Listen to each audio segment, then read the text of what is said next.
je suis le professeur Cécile Gojou-Viala, chef de service en rhumatologie au CHU de Nîmes-Carremo. Aujourd'hui, c'est la journée mondiale de l'ostéoporose.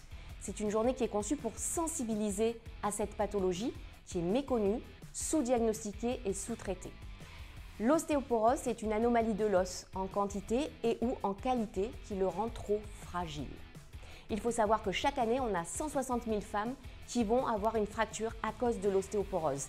Et dans 80% des cas, on passe complètement à côté du problème.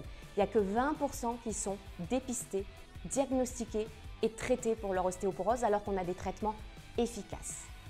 Alors quand est-ce que vous devez vous poser cette question de l'ostéoporose?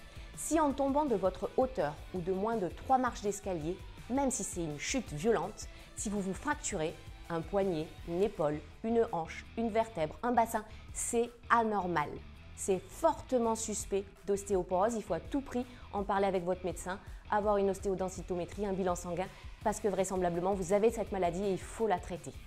Mais aussi, si vous avez perdu 4 cm par rapport à la taille de vos 20 ans, si vous avez été ménopausé avant 40 ans, si vous êtes de constitution assez maigre, si vous fumez, si vous consommez beaucoup trop d'alcool, tout ça, ou aussi d'ailleurs si vous prenez certains traitements comme les corticoïdes pendant plus de 3 mois, tous ces facteurs-là vous rendent très à risque d'ostéoporose et vous devez aussi être dépisté. Alors, quel que soit notre statut, on peut tous améliorer la santé de nos os. Il faut tout simplement avoir une alimentation riche en calcium. Alors si on n'aime pas les produits laitiers, le lait, les yaourts, le fromage, pas de panique. Il existe des os qui sont naturellement riches en calcium. Vous en buvez 1,5 litre par jour et vous avez la plupart de vos apports calciques assurés. Il faut ensuite ne pas fumer, ne pas consommer d'alcool en quantité excessive, modérément il n'y a pas de problème, et maintenir une petite activité physique, c'est très bon pour les os.